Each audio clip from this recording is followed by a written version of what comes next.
আসসালামু আলাইকুম ভিউয়ার্স, কেমন আছেন? আশা রাখি ভালো আছেন। চমৎকার একটা চাইনিজ এখানে কিন্তু উদ্বোধন হয়েছে, নামকরণ করা হয়েছে নকশি চাইনিজ, অর্থাৎ নকশি হোটেল অ্যান্ড চাইনিজ। আমি এই প্রতিষ্ঠানের সঙ্গে ওতপ্রোতভাবে জড়িত আমাদের নয়ন, সাংবাদিক নয়নকে একটু ডেকে নিতে চাই। নয়ন, একটু এখানে আসতে হবে। আমি নয়নকে একটু ডেকে নিব, তার কাছ থেকে কিছু তথ্য শুনবো, কারণ নজরুল ভাইকে উনি অনেক সহযোগিতা করেছেন।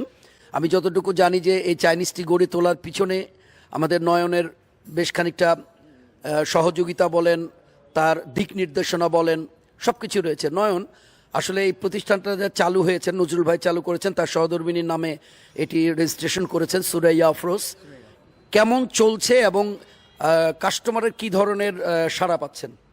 আসলে এটা দিনাজপুরে শুধু নয়, দিনাজপুর জেলায় শুধু নয়, উত্তরবঙ্গের মধ্যে এরকম হসপিটালিটি নিয়ে এটাই ফার্স্ট, যেখানে এরকম সুসজ্জিত একটা পরিবেশ, ইনডোর গেম শো, অনেক কিছু, ছোটো বাচ্চাদের অনেক কিছু আছে।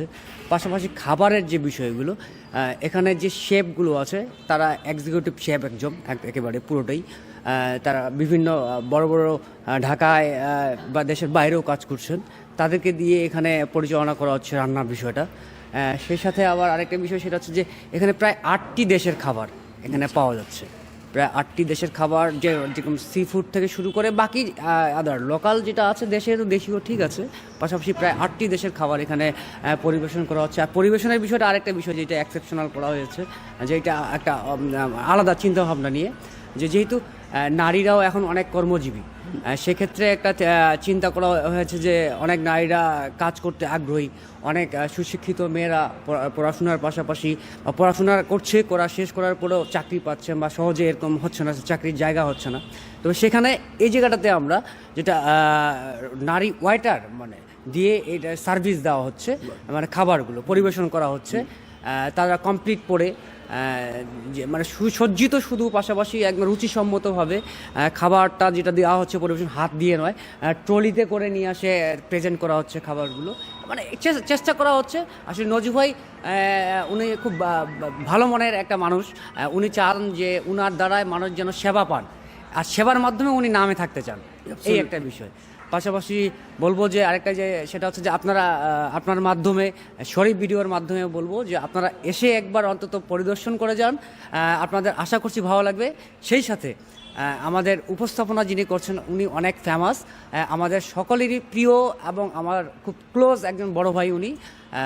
উনার কথা শুনলে আসলে দূরে থাকার ইচ্ছে করবে না। উনার কথার মধ্যে একটা আন্তঃআণবিক শক্তি আছে, যে উনি একটা চুম্বকের মতো, উনি কথা বললে কিন্তু এমনি অটো চলে আসে। উনি যখন থেকে এই জায়গাটাতে আমাদের এই বিষয়গুলো যখন জানাচ্ছে, অটোমেটিকলি অনেক রেসপন্স ভালো পাওয়া যাচ্ছে, কাস্টমারও অনেক আসতেছে এটা উনার মাধ্যমে। এটা এই জন্য ওনাকে আমি অসংখ্য ধন্যবাদ জানাবো।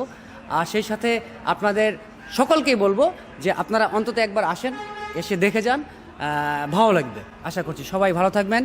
পাশাপাশি আরেকটা ছোট্ট মেসেজ দেই, সেটি হচ্ছে আপনাদের বাড়ির চারপাশে পরিষ্কার পরিচ্ছন্ন রাখবেন, সকলেই ভালো থাকবেন, সকলের সুস্বাস্থ্য কামনা করছি। আল্লাহ হাফেজ। ধন্যবাদ নয়নকে। সুধীমণ্ডলী, আসলে সকলের সুস্বাস্থ্য দীর্ঘায়ু কামনা করে অবশ্যই নিজে ভালো থাকবেন, অন্যজনকে ভালো রাখবেন, এই প্রত্যাশায় আজকের মতো বিদায় নিচ্ছি। আল্লাহ হাফেজ।